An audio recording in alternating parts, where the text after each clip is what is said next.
तो दोस्तों सफ़ेद बालों को काले करने के लिए ये नुस्खा तैयार हो रहा है। तो इसमें शामिल हुई जो चीज़ें वो है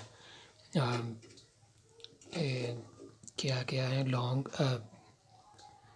क्या नाम ही भूल गया यार, मतलब मेहंदी है इसमें, ये सरसों का तेल है और दूसरी चीज़ है हल्दी है और तीसरी चीज़ ये देखें,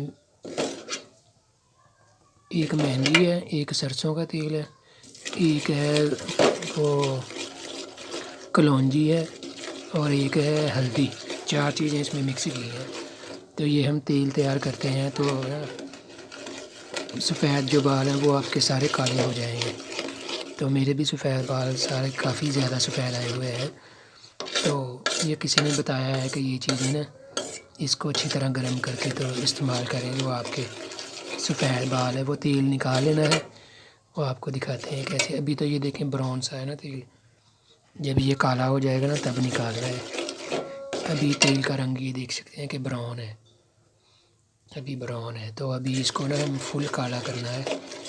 तो काला करके हम इसको उतार लेंगे और इसको फिर छान लेंगे। अजीब सी बदबू आ रही है इसकी ना, बड़ी बुरी सी अजीब सी है बदबू सी इसकी, पता नहीं किस तरह की है खुशबू। अभी ये पकता है तो इसको अच्छी तरह हम हिलाते रहेंगे ऐसे हल्की आंच पे ना। ये देखें स्लो स्लो सा चूल्हा चलाया हुआ है, स्लो ये ना अग्गें ते पकाना है चंगी तरह। तो इनू हिलाते रहना इस तरह। ये 10 मिनट 15 मिनट पकावांगे। देखो जी धुआं निकल रहा है। तो आ देखो कलौंजी नज़र आ रही है, तो आ कलौंजी है जी पाई है। तो कलौंजी तुसीं पीस के पानी है, चंगी तरह ना बरीक कर लेना कलौंजी नूं, ते बरीक करके पानी है। तो हल्दी ते मेहंदी ते देखते हैं की बनता है। मेहंदी सी जी वो काली पानी सी, मैं बिल्कुल पई सी लाल, तो मैं लाल ही पा दी है। तो हुण देखते हैं कि की बनता है।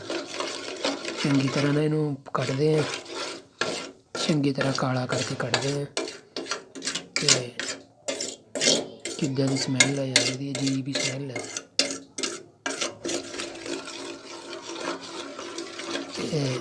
दोस्तों फिर तैयार करके ना इनू आपां कढ़ते हैं किसी चीज़ दे विच, छान के कढ़ना इनू, छान के जी थल्ले रह जानी ना कलौंजी वगैरह वो तुसीं सिੱਟ देनी है बाहर। तो तेल तुसीं इस्तेमाल करना है। तेल थोड़े दिनों विच ही कहंदे जड़ां तो बाल ना काले होण लग जांदे आ। तो देखते हैं इस्तेमाल करके की बनता इन्हां दा। अजकल तो वैसे ही ना सफ़ेद बाल छोटे छोटे बच्चों के, छोटे छोटे मुंडिਆਂ ਦੇ भी दिखे है सफ़ेद बाल 15-20 साल के। दरअसल खुराकां है नहीं, तो 2 नंबर चीज़ां होंदियां फिर वो काला हो जाए है, ब्राउन ही है। ये तो 10 मिनट 15 मिनट पकावांगे। जो चंगी तरह काला हो गया ना फिर आपां इहनूं ला लेना चुल्हे ते इहनूं छान के किसी चीज़ विच कढ़ लेना। तो दोस्तों बाकी ना काला हो जाए पक लवे फिर दिखाने तुहानूं। तो दोस्तों देख सकते हैं ये तेल तैयार हो गया है जी, देखें काला भी हो गया जी। अभी इसको हम निकालते हैं इस डब्बे में। तो ये देखें सारी कलौंजी काली हुई पड़ी है, ये भूननी है। और ये वाला डब्बा है, इसमें निकालते हैं अभी इसको।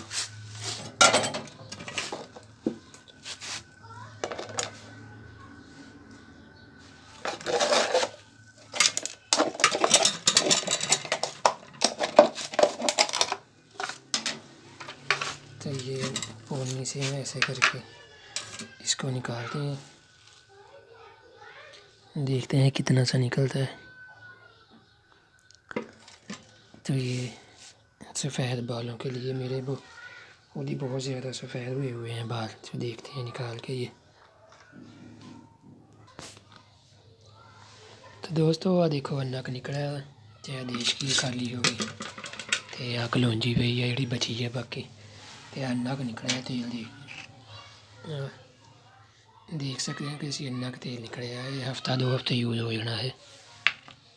तो चिट्टे बालों नूं लाने हुण देखते हैं भी बाल काले होंदे आ या नहीं, या गल्लां ही ने। बालों नूं ला के चैक करते हैं इन्हां नूं।